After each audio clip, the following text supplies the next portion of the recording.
In this video, we're going to discuss about the definition of the terms classes and objects. So obviously those two terms are related and they are fundamental to the whole object-oriented programming, as you may guess. So let's start with the objects, okay, which are the most concrete of the two, pretty much. An object is pretty much an entity in your program that is going to encapsulate data and behavior. So inside an object, think of an object as a piece of memory. Okay, inside of this piece of memory, there are some variables, which we call fields. Okay, in the context of an object, and those fields act like variables that can contain different values. Okay, and then we have behaviors that are available inside that object. So behavior correspond to methods. So that means that every object of a specific data type, of a specific class, is going to be characterized by all the different fields that are inside of it. Those fields represent the state of the object. Okay, it's data pretty much. And the method that are available for you to call on that object.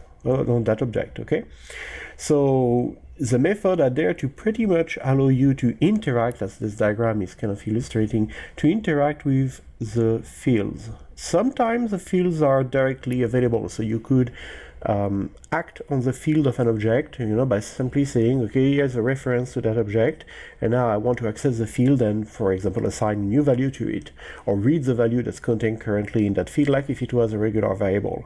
But most of the time, one of the things we do in object-oriented programming is we try to shield direct access to the fields, so that the fields are really the data of your object, and if you want to modify this data, then you have to go through our quote-unquote gates. You have to go through well-defined method that we, the programmer of the class that was used to create that object, defined as the correct way to access those fields. Okay. In addition, to create an object, you need to use a special method of the class. Okay, and that method is called a constructor. So when you construct an object, generally what you write is the type of your object here, which is going to be a class name. The object name is going to be the name of a variable that is meant to contain a reference to an object of this type. And then you immediately initialize it. You use the keyword new, which means you want to construct a new object. And you repeat here the name of the type, which is the name of the class. And optionally, you pass some parameters. Okay.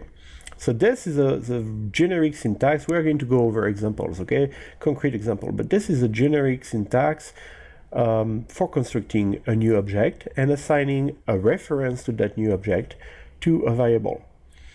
And then when you want to use the method of that new object, okay, to modify its state, its the value of its fields, or get it to do some things for you, you use this variable, this reference variable here. You use a dot notation to say, I want to access the object reference to by this reference variable, and I want to call this method inside the object. So this would trigger, for example, this method here on the diagram, okay? And optionally, a method can take parameters, can even return values, okay?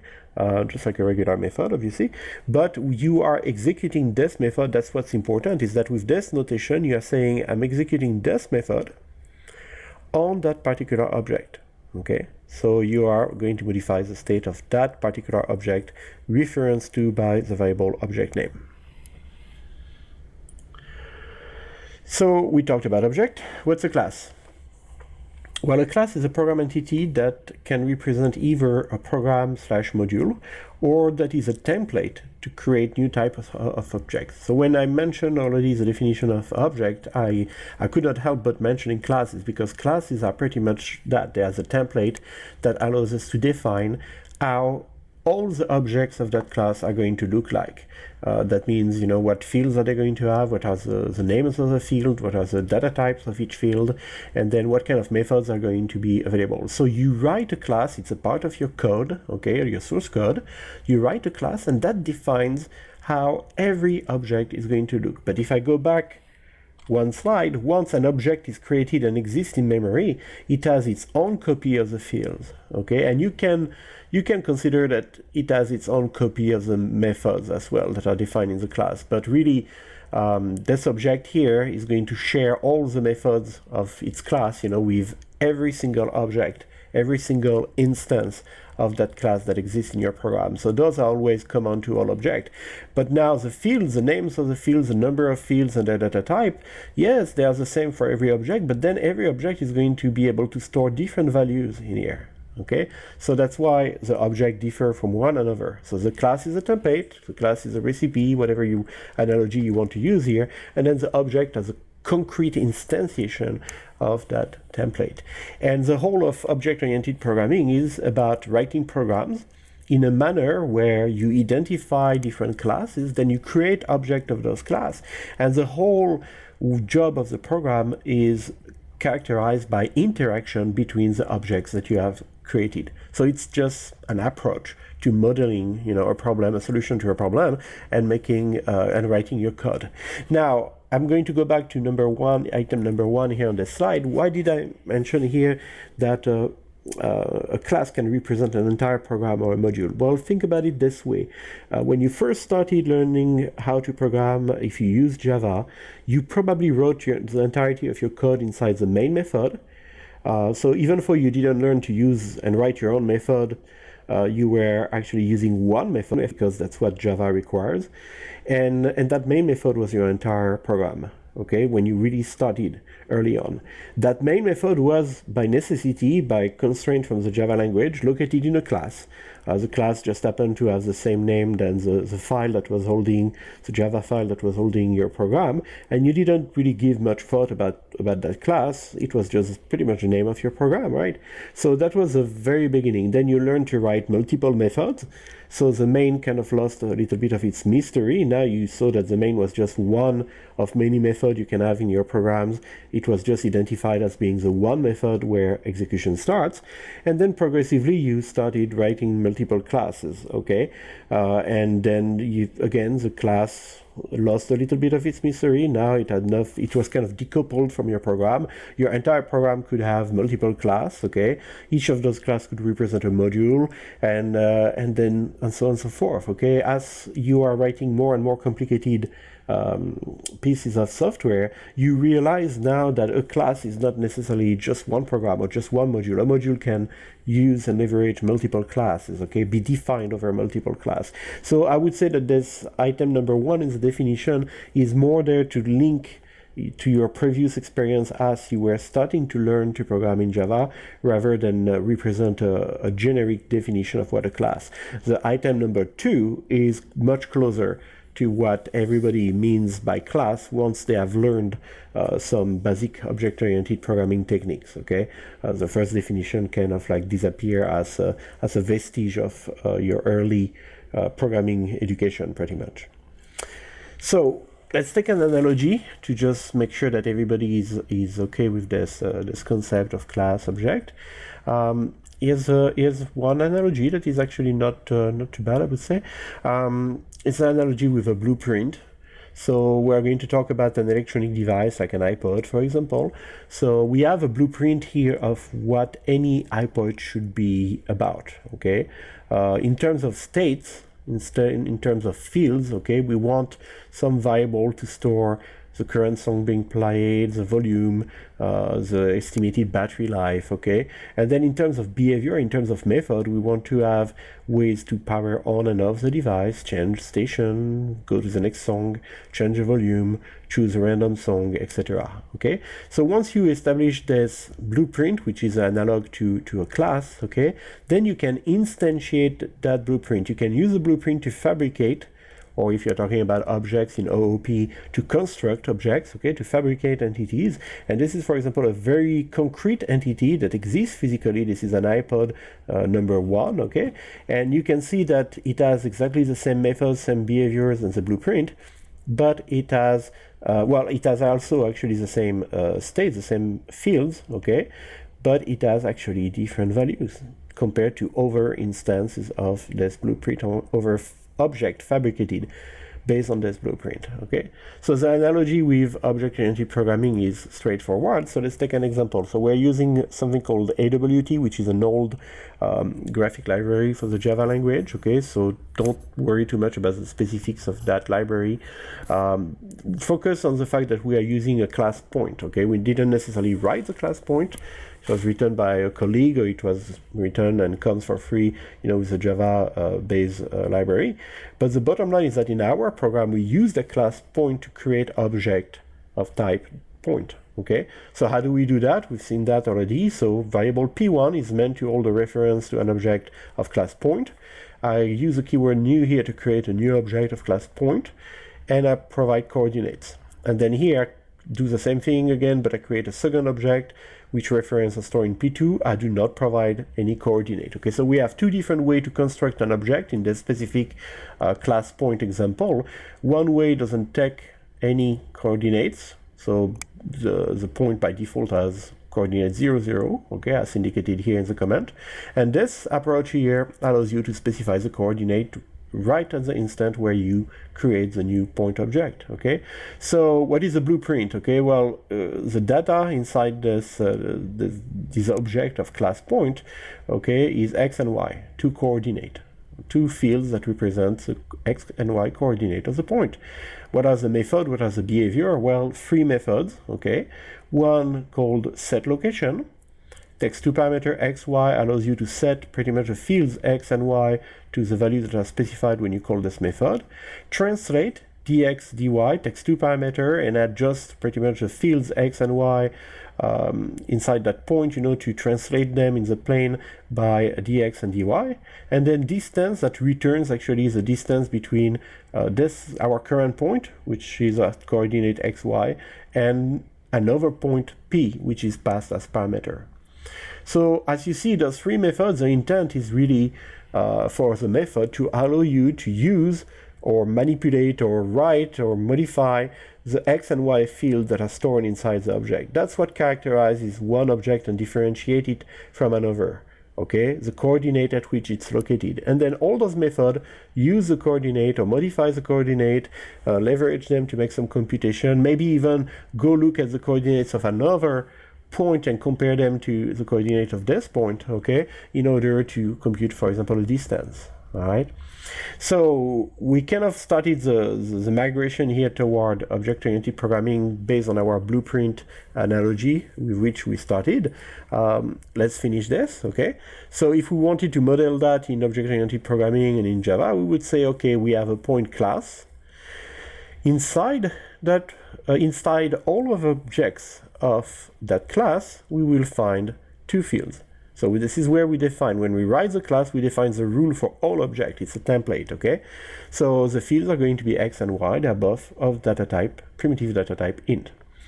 And then we're going to have three methods, and these are the way you would write those methods, okay? It's not perfect Java syntax. We're just progressively getting there, okay? But it's a little closer to Java syntax. So here are our three methods and the parameter they take, okay?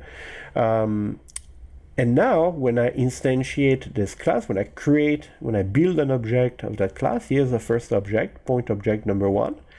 You can see that all the methods are going to be the same than when I create point object number 2 and number 3. The fields are going to be the same number, same name, same data type, but then the values stored inside the field can change arbitrarily. Okay? All right. So, when we are using objects in a program, you will find sometimes that people refer to a terminology that is a client program. So what do we mean by a client program? Well, here's a Java file, bomb.java, okay, so contains a class named bomb, okay, public class. Here's another Java file, drawing panel, contains a class named drawing panel. Okay, so in the class bomb, it's going to be pretty much the main class of our application because it holds a main method. Okay, remember that you can write a Java program that spawns a huge number of Java files, but among all of those Java files, there has to be only a single main method. Okay, so that's where your program execution starts. Inside that main method, I'm going to create two objects of class drawing panel. So by doing so, by creating object of class drawing panel, that implicitly means that my class bomb uses the class drawing panel. So it also means that the bomb.java file also requires the drawing panel.java file to be available during compilation. Okay, and then we create panel, we do whatever we want with them. We already covered this kind of example. Okay, but this is where the terminology of a client comes into play. Okay, we are in a manner of speaking, the class bomb here is using the drawing panel class, so it's a client of that class. Okay. Next concept, what are fields? So we already talked about fields, and I equated them pretty much to variables that exist inside each object. So the class tells you that every object of class point, for example, will hold its own version of two variables x and y. Okay, so that's the examples that we've seen so far. So very important, each object has its own copy of each field. Okay, so there is no sharing there pretty much. The syntax is relatively easy. Okay, this is this part of the syntax type followed by name semicolon. This is exactly the same syntax you use to declare a local variable in Java anywhere. And then in front of it, there is an access modifier. So the private keyword here means that this particular field inside an object of a given class will not be directly accessible. So it's encapsulated inside the object. To be able to modify that field inside a given object, you'll have to go through the method that this object makes accessible. Okay, so here's an example of public class point, and this is how we would declare the fields x and y, and declare them private so that we cannot have programmers directly modify x and y inside of object of this class.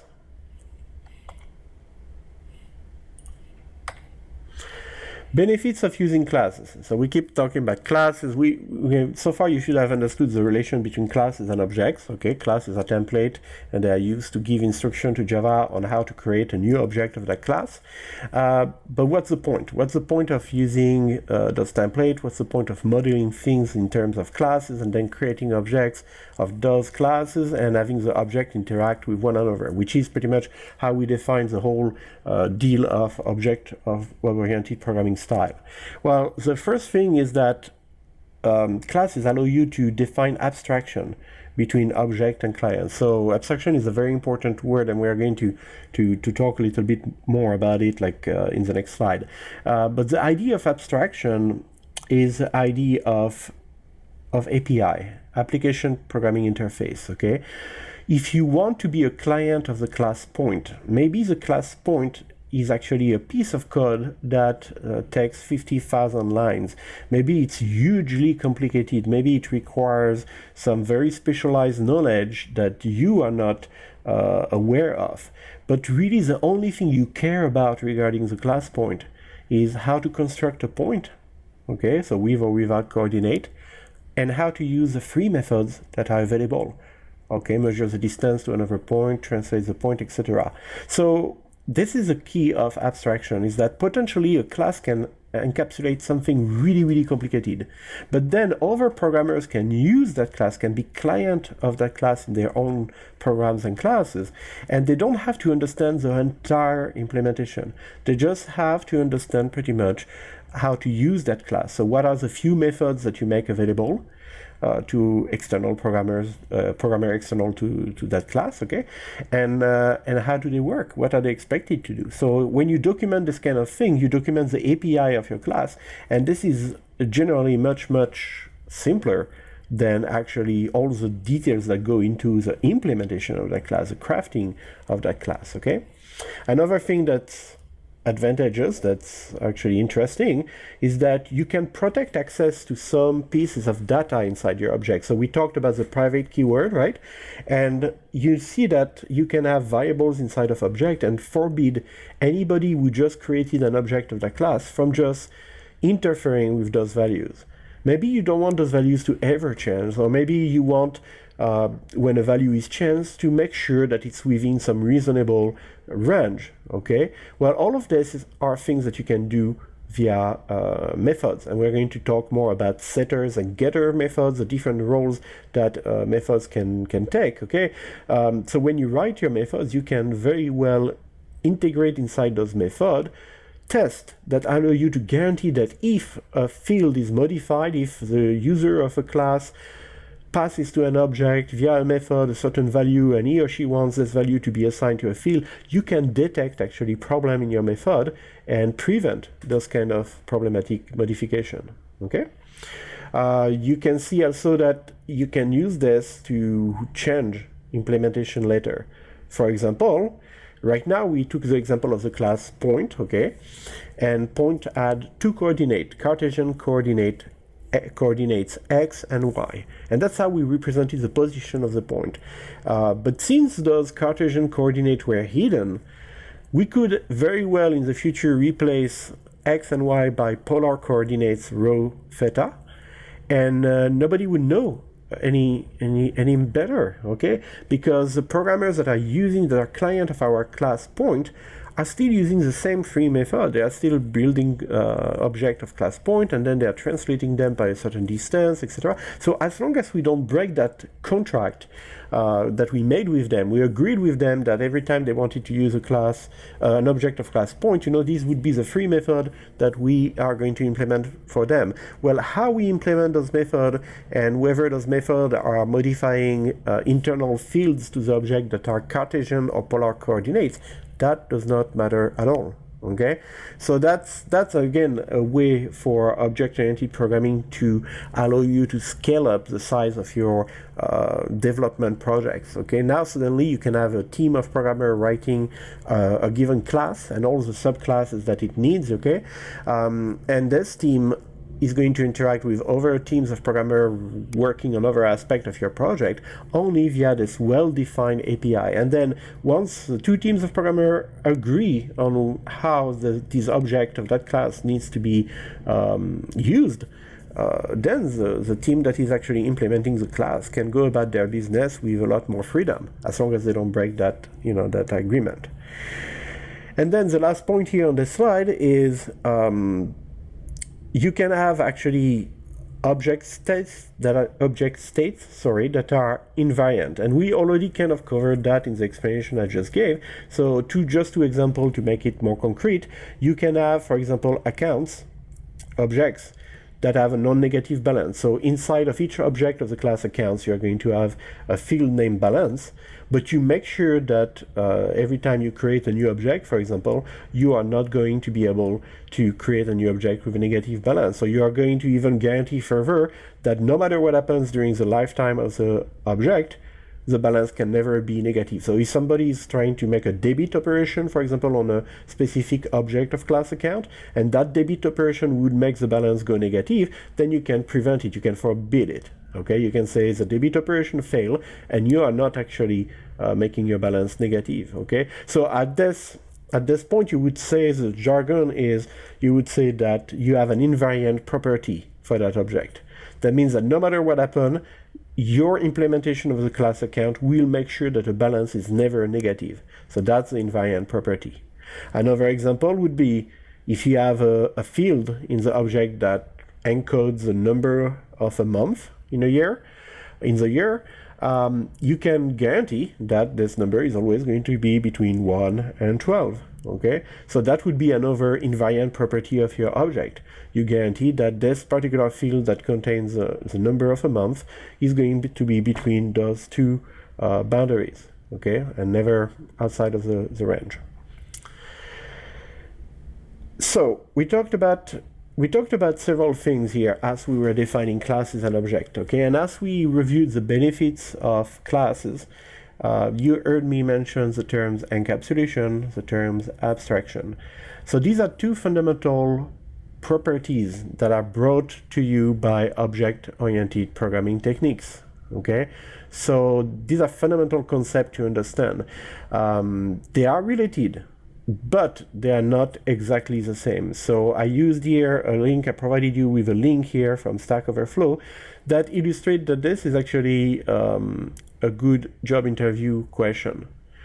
Job interview question would be, what is the difference between abstraction and encapsulation. And if you try to say, well, encapsulation is a way of hiding things inside inside objects, so preventing people from accessing them, and therefore abstraction is also the idea of hiding things inside the object. If you are vague like this, then immediately you're going to realize that you don't understand the clear difference between abstraction and encapsulation. You're kind of visualizing those two concepts at the same level. It's all about hiding things from other programmers, right? Well, let's go into a little bit more detail. So I'm going to provide you with a few links here from Wikipedia, and you can go and read in more details actually. But what I just want to extract from the definition of Wikipedia regarding abstraction is that quote from John Guttag that is featured as a very early in the definition, actually in the page. The essence of abstraction is preserving information that is relevant in a given context and forgetting information that is irrelevant in that context. So think always about this example of a class, for example, a class employee or a class point or a class, that represents an entire web browser, okay, a panel of a web browser. You never know how much work might have gone behind implementing that class. But as a client of the class, you do not care. All you care about is, how do I use an object of that class? How do I construct an object of that class, obviously? And then once it's constructed, how do I use it?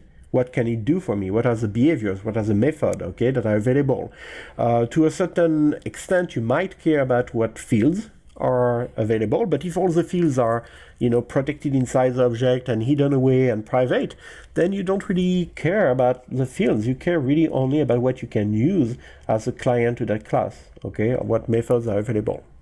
So that's abstraction. So abstraction is why we can actually delegate work to teams of programmers in a project. That's why object-oriented programming is so popular in the software industry, even though there are good alternatives. It's really popular because it allows to develop very large software project and segment them into components and have this clear interaction between the teams that are in charge of various component. They do not look into the implementation and the details of each of their team, to just look at what is available once they create an object of a given class. Okay, so there are contracts like that, software development contracts that are established between the team, and object-oriented programming really allow you to enforce those contracts. Okay. Now, what about encapsulation then? Well, okay, let's look at another definition of encapsulation. In programming language, encapsulation is used to refer to one or of two related but distinct notions, and sometimes a combination thereof. So the first notion is a language mechanism. So encapsulation is a language mechanism for restricting direct access to some of the object component. Okay, so think about the private keyword, right? So using the private keyword was a way for us to use encapsulation in Java. And then the second notion is encapsulation is a language construct that facilitates the bundling of data with a method or a function operating on that data. So think about what a class is really. A class is a way for you to define a unit of code in your source code in your program, in which there are fields, which represent data, and method, which represent behavior, and you pack them together. The methods are meant to be able to apply on the fields, okay, of a given class, and when you allow other programmer to create object of that class, well, suddenly they have a specific instance of that class, an object in memory that contains all of those fields, and they can put whatever value they want in there through the methods, and then contains a bunch of methods that are usable on that object. Okay, so there is this idea of bundling, and there is this idea that you construct a bundle, but it's not because you bundle 50 fields and let's say 30 methods into a class that is the clients of your class, the programmers that are creating object of that class, are going to be able to access all of these, right? So you have also a mechanism to restrict access to some of the fields and methods that were written in your class definition. And this is where the two concepts collide, okay? So that should remind you of abstraction, because in abstraction, when we define abstraction, we said, well, we want to have potentially, 50 fields and 30 methods in a class, but yeah, okay, the programmers using my class are going to access only 3 methods.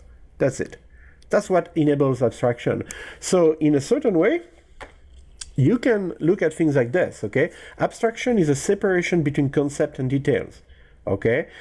And encapsulation is this ability to bundle and regulate access. So encapsulation actually is a very concrete mechanism that is available in, I would say, all object-oriented language, but sometimes it's available to other types of programming language as well.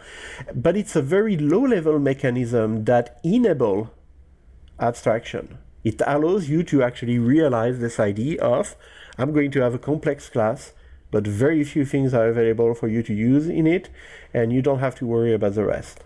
Okay, so that's kind of the link I want you to understand between encapsulation and abstraction, because it's really easy if you just have a superficial understanding of both of those concepts to kind of mix them together, and one day you're asked, about the difference, or you need to understand the difference, and you're going to get lost. So hopefully this is going to help you prevent that kind of situation. But if you have any question, feel free to ask on the forum. Okay, this is something worth spending time to clarify.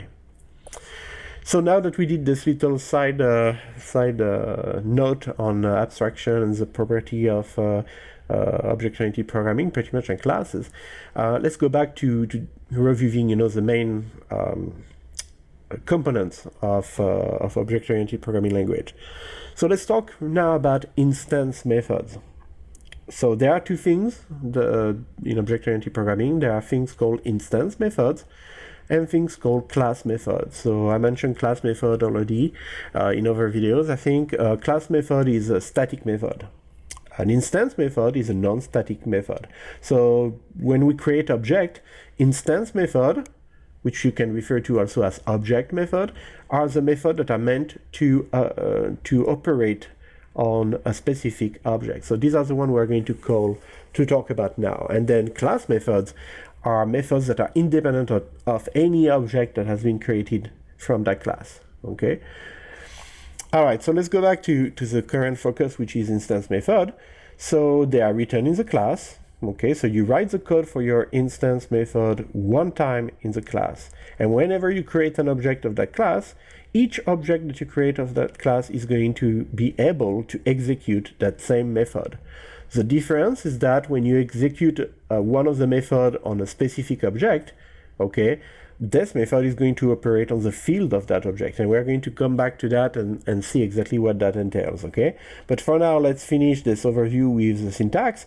So public allows you to make the method usable by other programmer that creates object of your class. So if you wanted to encapsulate that method and pretty much make it inaccessible, you would use private here. Okay, so public, the return value data type, the name of the method, the parameters, and then statement in the method. Okay, so you should know all of that from your introduction to programming. This is just the way to write a basic method. So here's an example: public void translate dx dy. This is how, if we have a class point that implements that stores the coordinate of points in a Cartesian manner with coordinate x and y as fields, then this is how we would implement a translation dx dy. Now if we wanted to change that later and instead of x and y use rho theta and use polar coordinates, then obviously we would have to modify the implementation of translate.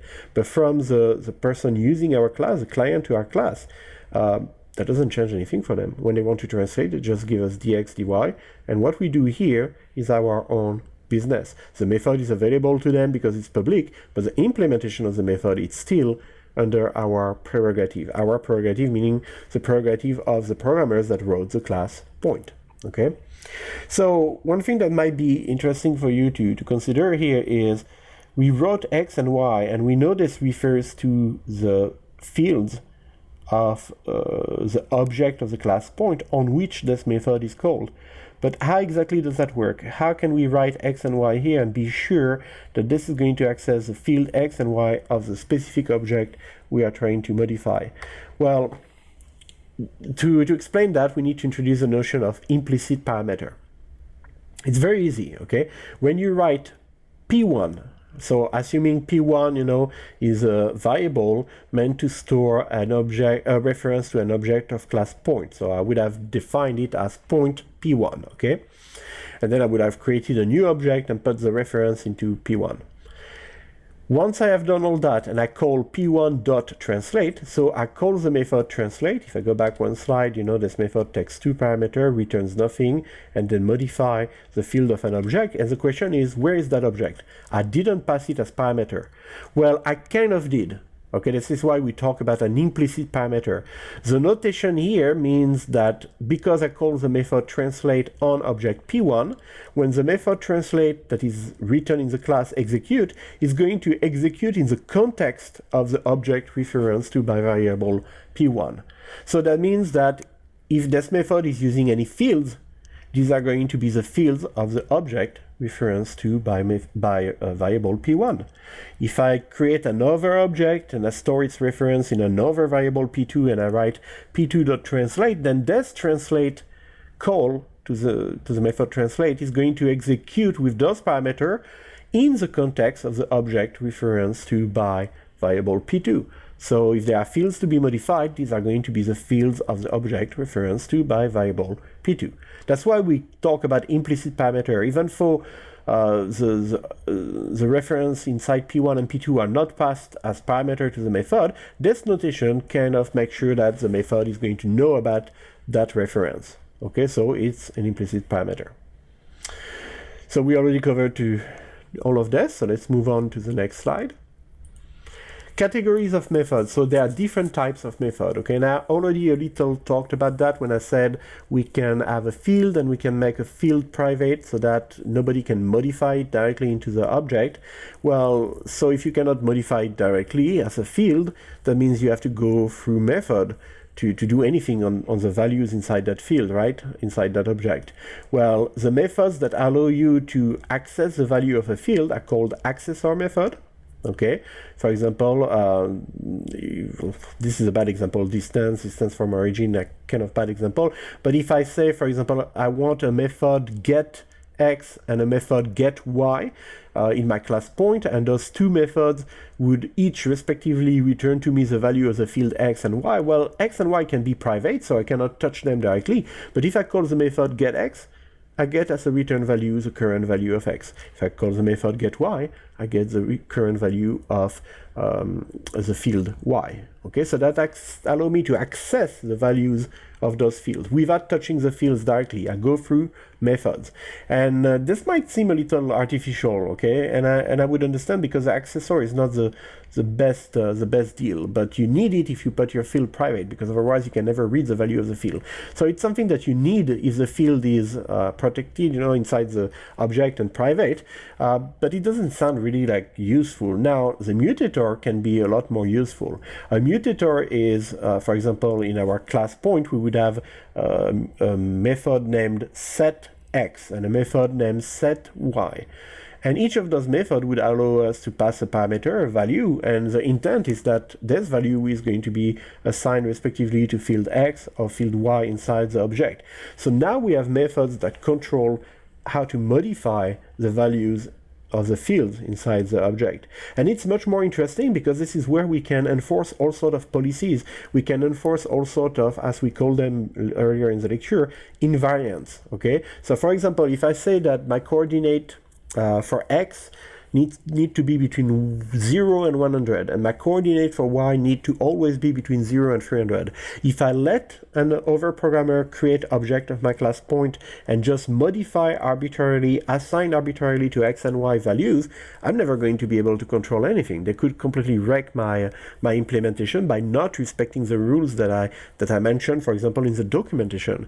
But if I make those fields private and I only allow other programmer to modify the value of those fields in their objects via my method, well, nothing stops me inside my method from testing that the new value they want to assign to x is within 0 to 100. And the new value they want to assign to y by calling my mutator get set y is actually between, let's say, 0 and 200.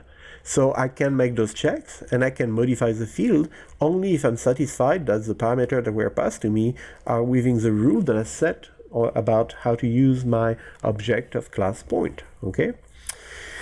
And then there are helper methods, and helper method can be really anything. Very often, helper methods are methods that are used by the people who implement a class. They are used from other method, potentially public method of that class. So generally, the helpers are private. This is where you're going to hide all of your internal mechanics, all the clever things you had to do when you implemented that class point for it to do its job, for example. Okay. Let's take an example, toString method. So it's an example of method, okay? The role of the toString method, which is available in most classes in Java, okay?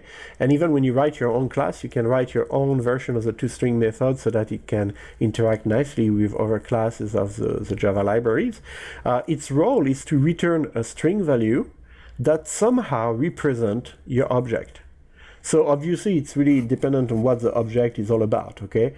For example, if we continue with our example of the class point, okay, here's a way we could write the toString method. So public string toString, no parameter, and I return a string that is formed by concatenating an opening parenthesis with the value of x, the field x, then concatenating a comma and a space, then concatenating the value of y, then concatenating a closing parenthesis. So this gives you a string representation, a text representation of a point of coordinate x and y, whatever x and y might be.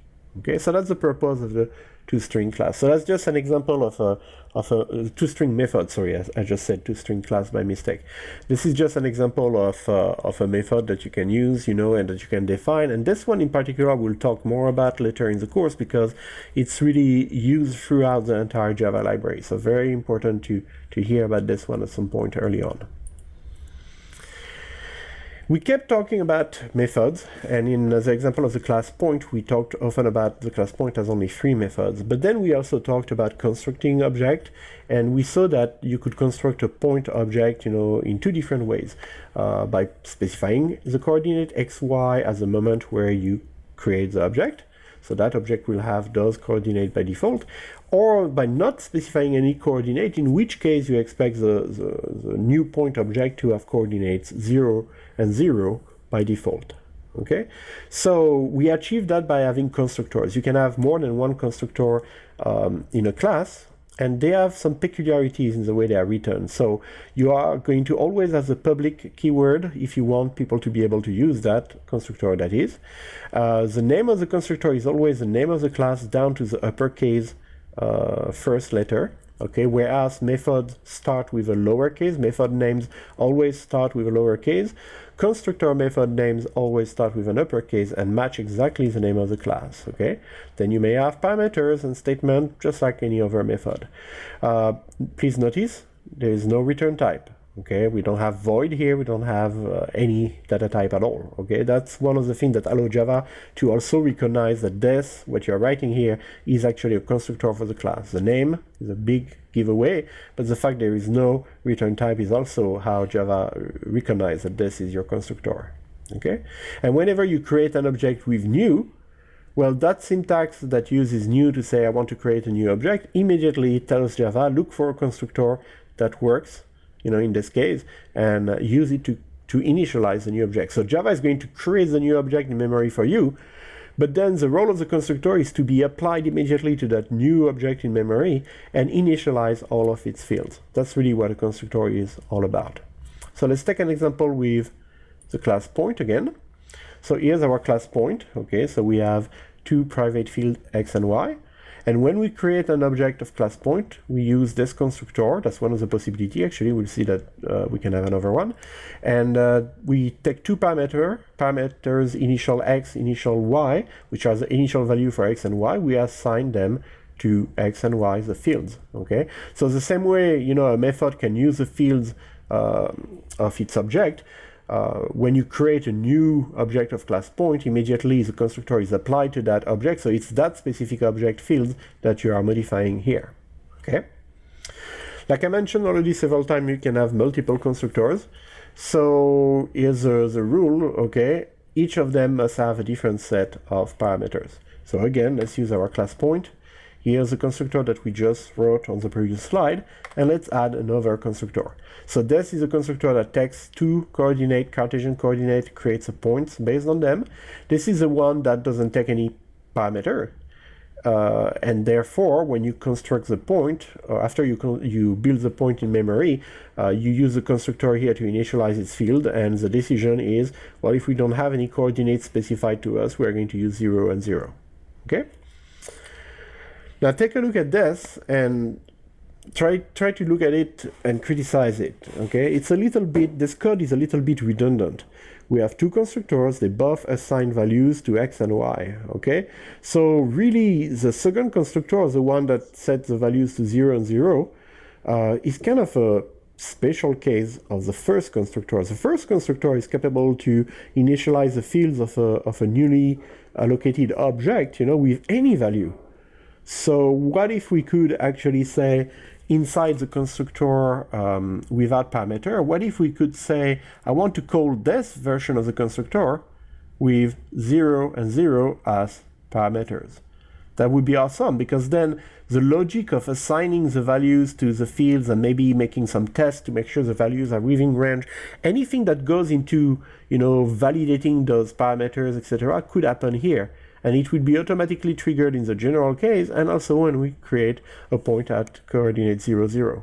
So to be able to do this, we need, again, the notion of implicit parameter. So there is a keyword spelled THIS, this, that is available when you write code in a class. Okay, so inside your method, you can use the keyword this. And it's an interesting keyword because it contains, it's kind of like a, a free variable, right, that is available everywhere in every class, in every object. But what it contains is actually always a reference to the object on which the method in which you are using this right now is being applied to. So we saw that a method is always applied to a specific object, that this specific object is specified with an implicit parameter. Well, the variable this, the keyword this, is how you can access the reference to that specific object. So if you write this.field, that means I'm accessing the field which name I specify here inside my current object. If you write this.method, I call the method with those parameters inside my current object. And by default, if you omit this dot for the field and for the method, it's fine. Okay, we're going to see some examples where they are actually useful, but most of the time people omit this because in the implementation of a class, if you mention the name of a field, yeah, it's referring to that field, and same for the method. But there is the place where this is absolutely necessary, is when you want to call a constructor from another constructor. So the syntax is a little different. You use this, and then you use parentheses and specify your parameters. Let's look at an example. Class point, okay. The public constructor point without parameter calls a constructor again of the class point with two parameters. So it's not going to be this one, right? It's not calling itself because this one doesn't take any parameter. It's calling this one, this constructor that is characterized by the fact that it has two parameters of type int. So here, I'm passing 0, 0. I'm calling this constructor. This constructor does this job. Okay? Be careful about a few things. Okay? This is great because it avoids redundancy of code and verification between constructor, but only a constructor and not a method can actually call another constructor. Okay, so you see here we are inside a constructor, we call the other constructor, everything is fine. So does that mean that we cannot call at all from other method? Well, just be careful, don't misunderstand what I'm saying. When you're using the new keyword, you are indeed calling a constructor. Okay, so you from anywhere, from any method, you can say I want a new object. That means two things. That means that the Java language is going to create a new object in memory for you and then call a constructor, an appropriate constructor on it for you as well. But that's different, okay? Here, I'm referring only to calling explicitly a constructor with the des keyword. And another rule that is not mentioned on that slide is that if you are going to do this, make sure you do it first thing in your constructor. So instead of doing some work and then calling des 0, 0, if you want to reuse another constructor, start by calling this constructor with the des keyword like so. And then if you want to do more things in this constructor, just put them after the call to this. But the call to this needs to be the first thing in your constructor.